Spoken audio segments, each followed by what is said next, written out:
जानकी एक गरीब विधवा महिला थी जो पनीर के पराठे बनाकर बेचा करती थी। ऐसे ही एक रोज जानकी अपना ठेला लेकर घर आती है तो उसका बेटा गौरव उससे कहता है, माँ, आज कितने पैसे कमाए तुमने? मुझे कुछ पैसे दे दो, मुझे अपने दोस्तों के साथ घूमने जाना है। बेटा, कल ही तो तुझे पैसे दिए थे। माँ, आपको तो पता ही है ना कितनी महंगाई है, और वैसे भी मैं आपका इकलौता लड़का हूँ, कल भी ये पैसे मेरे ही काम आएंगे। बेटा, मुझे अभी तेरी शादी के लिए भी पैसे रखने हैं। वो मैं नहीं जानता। एक तो आपने वैसे भी मेरे दोस्तों में मेरी बेइज्जती करवा रखी है। आपको पता है, सब मुझे गरीब पनीर पराठे वाली का बेटा बोलकर कितना चिढ़ाते हैं। आप कुछ ढंग का काम भी नहीं कर सकती हो क्या?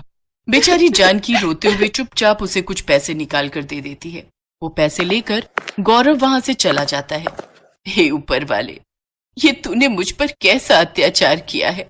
पहले मेरे पति को मुझसे छीन लिया, फिर गरीबी की मार मुझ पर डाल दी, और अब मेरे बेटे को अपनी माँ के काम पर शर्मिंदगी महसूस हो रही है।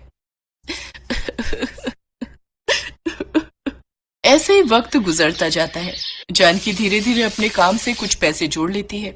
साथ ही दूसरी तरफ गौरव बुरी संगत में फंस जाता है और निधि नाम की एक तेज तर्रार लड़की के प्रेम जाल में फंस जाता है।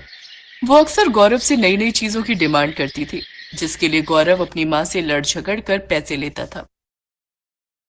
एक रोज जानकी काम से लौटते वक्त गौरव और निधि को एक साथ देख लेती है।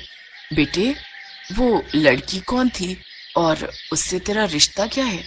वही जो एक लड़के और लड़की का होना चाहिए। मैं उससे प्यार करता हूँ और उससे शादी करना चाहता हूँ। लेकिन कौन माँ बाप तुझ निकम्मी को अपनी बेटी देंगे? माँ, आप हो तो पनीर पराठे का ठेला लगाकर इतना तो कमाई लेती हो कि मेरा और मेरी बीवी का पेट पाल सको। मुझे कुछ नहीं सुनना। अगर निधि से मेरी शादी नहीं हुई तो मैं अपनी जान दे दूंगा। हाँ।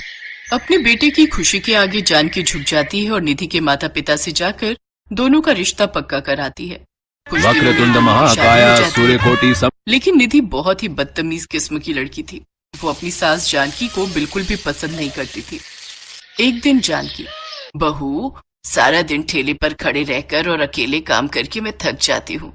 अब से तू भी मेरे साथ चला कर ठेले पर। दोनों सास बहू अच्छे से मेहनत करेंगे और ऊपर वाले ने चाहा तो अपना ढाबा खोल लेंगे। मैं, और वो भी पनीर पराठे वाले के ठेले पर। सासू माँ, आपका दिमाग तो घास चढ़ने गया है। मैं उस 2 टके के ठेले पर काम करूंगी, वो सिर्फ आपको ही शोभा देता है। सारा दिन घोड़े गधे की तरह काम करती हो, लेकिन फिर भी आपकी इज्जत धेले भर की नहीं है। ये मत भूलो बहू कि उसी 2 टके के ठेले की वजह से तुम और तुम्हारा पति 2 वक्त का खाना खा पा रहे हैं। इतना कहकर जानकी काम पर चली जाती है, लेकिन उसकी ये बात निधि को गुस्से से लाल कर देती है। धीरे धीरे वो गौरव को उसकी माँ के खिलाफ भड़का देती है, और एक दिन ऐसा आता है जब वो दोनों जानकी से अलग हो जाते हैं। मुझे छोड़कर मत जाओ बेटा, तुम्हारे अलावा मेरा है ही कौन। इस बुढ़ापे में मुझे तुम दोनों की जरूरत है। मेरे बेटे, मेरे बेटे, मेरे बच्चे, मत जाओ मुझे छोड़कर। आखिर क्यों रुके आपके साथ? आपके इस ठेले के अलावा और है ही क्या? मैं अपने पति को अच्छी नौकरी दिलवाऊंगी, फिर हम दोनों खुशी खुशी अपनी जिंदगी जिएंगे। इतना कहकर दोनों घर छोड़कर चले जाते हैं और बेचारी जानकी अकेले रह जाती है। ऐसे ही कुछ समय बीतता है। जानकी अब और बूढ़ी हो चली थी, जिस वजह से उसकी तबीयत खराब रहने लगती है, लेकिन फिर भी वो अपना काम करती रहती है। तो वहीं दूसरी तरफ गौरव की अब तक कोई नौकरी नहीं लगी थी। साथ ही निधि भी गर्भवती हो जाती है, जिस कारण वो कर्ज के बोझ तले दबते जाते हैं। ऐसे ही एक शाम कुछ गुंडे उनके घर आकर धमकी देते हैं। ओए गौरव, ओए तूने हमें बहुत बेवकूफ बना लिया बे। आज तो हम अपने पैसे लेकर ही जाएंगे। तभी वो गुंडे उनके साथ हाथापाई करने लगते हैं, जिसमें निधि को धक्का लगता है और वो पेट के बल गिर जाती है। तभी वहां जानकी आ जाती है और वो अपने बेटे का सारा कर्ज चुका देती है। साथ ही गौरव और जानकी निधि को अस्पताल ले जाते हैं, जहां निधि का गर्भपात हो जाता है। अब उसे अपनी गलती का एहसास हो जाता है और वो अपनी सास से माफी मांगते हुए कहती है, माँ जी मुझे माफ कर दीजिए। अब अपने बच्चे को खोने के बाद मुझे ये एहसास हुआ कि एक माँ को उसके बेटे से अलग करके मुझसे कितनी बड़ी गलती हुई है।